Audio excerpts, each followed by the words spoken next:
A rookie at SEMA and already an award winner, Roy Wallace and his Jeep FC here at the Truck Hero booth.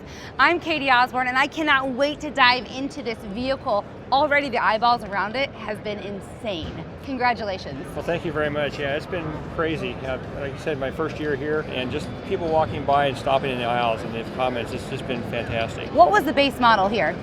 It started off as it's a 1964 Jeep M-677 based on a FC-170 frame, which was the civilian model of it. The M is the military version of it. Really break it down. What parts are on there? What accessories are on there? How did it come to be?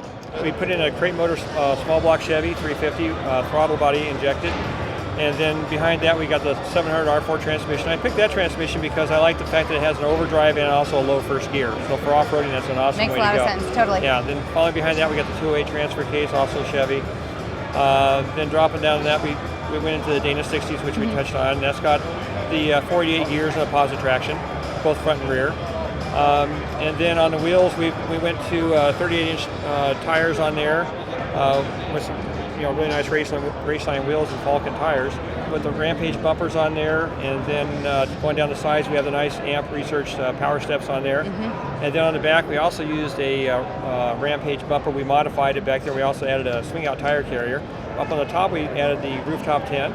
On the front of the truck we needed to do some replacement of the parts and stuff, so we got to OMIX and got the replacement headlight trim pieces, and also for the headlights Rampage has some really nice replacement headlight things for us too, so I made a nice upgrade on that too. We've got a York air compressor on there for compressed air, so we'll have that for airing up tires and such on the trail. We also have an onboard welding system.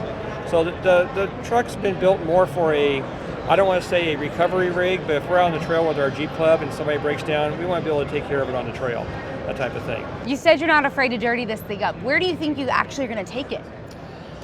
Well, that's a good question. There's a lot of things. Being in Southern California, we have lots of options. We have the desert, the mountains, the beach, whatever. But we plan on taking it to the Easter Jeep Safari. Tierra del Sol, they have their desert safari every year. We'll be going to that. So we'll see what we can get this thing to, because it's a truck we're going to use. It's not going to be just sitting on a trailer. It's not going to just be pretty. No, it's going to get out and get used. I use my stuff, but I don't abuse it. Well, thank you so much for your time. Congratulations. For more details, check out truck-hero.com.